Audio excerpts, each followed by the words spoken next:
Chemical reactions के 5 type, combination, decomposition, displacement. सुनकर ही confusion होता है ना? पर चिंता की कोई बात नहीं। अगले बस 5 मिनट में हम इन सब को इतने आसान तरीके से समझेंगे कि सब कुछ एकदम क्लियर हो जाएगा।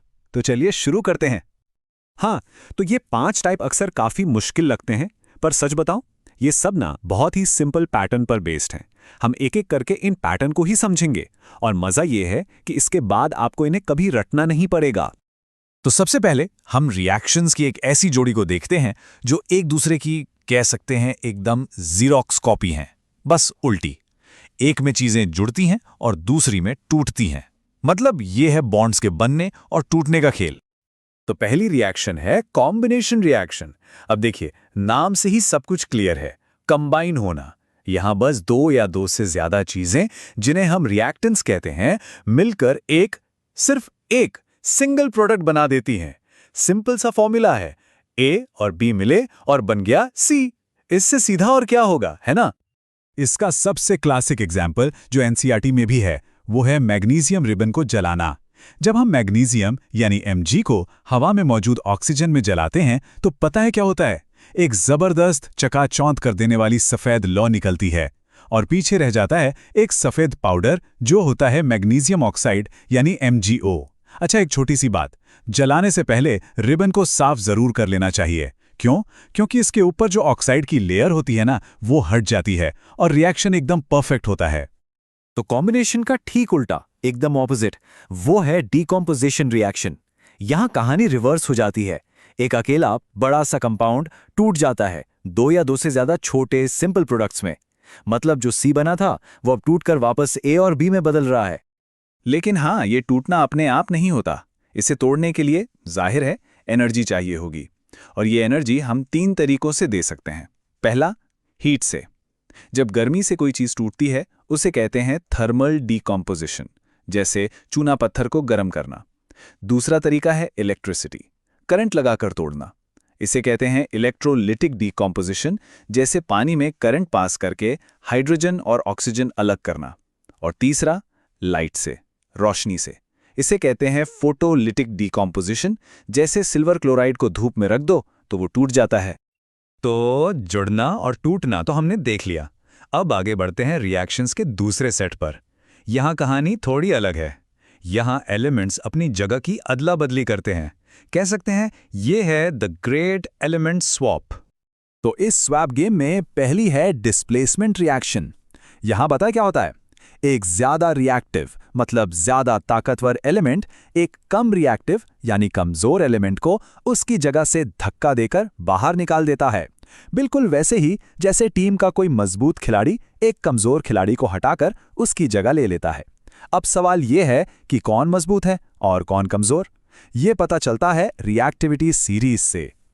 तो इस रिएक्टिविटी सीरीज को याद कैसे रखें? इसके लिए एक बहुत मजेदार ट्रिक है। एक लाइन याद रखनी है बस। कटरीना ने कार मांगी, ऑल्टोजेन, फेरारी, फिर भी है क्यों मिली सिल्वर ऑडी। बस ये एक लाइन और आपको पूरी रिएक्टिविटी सीरीज याद।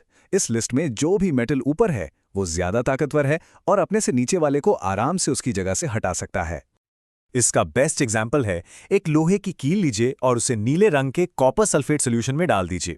अब क्योंकि हमारी रिएक्टिविटी सीरीज के हिसाब से लोहा कॉपर से ज्यादा रिएक्टिव है, वो कॉपर को धक्का मारकर बाहर कर देगा और नतीजा मैजिक जैसा लगता है। वो जो नीला सॉल्यूशन था वो धीरे धीरे हल्का हरा हो जाता है, क्योंकि अब वो आयरन सल्फेट बन गया है और कील के ऊपर कॉपर की एक भूरी सी परत जम जाती है। ये जो रंग बदलता है ना, यही इस रिएक्शन का सबसे बड़ा सबूत है। अच्छा, अब इस डिस्प्लेसमेंट में भी 2 टाइप हैं। एक तो हमने देखा सिंगल डिस्प्लेसमेंट, जहां एक ताकतवर एलिमेंट एक कमजोर को हटाता है। पर दूसरा है डबल डिस्प्लेसमेंट। यहां कोई एक तरफा मामला नहीं है। यहां 2 अलग अलग कंपाउंड्स अपने आयंस की अदला बदली कर लेते हैं। इसे एक तरह का पार्टनर स्वैप समझ सकते हैं, जहां दोनों तरफ से एक्सचेंज होता है। डबल डिस्प्लेसमेंट का एक क्लासिक एग्जाम्पल है बेरियम क्लोराइड और सोडियम सल्फेट का रिएक्शन। जब हम इन दोनों को मिलाते हैं तो ये अपने आयंस एक्सचेंज कर लेते हैं और बनता है बेरियम सल्फेट। अब ये बेरियम सल्फेट एक सफेद रंग का सॉलिड होता है जो पानी में घुलता नहीं, इनसॉल्युबल होता है।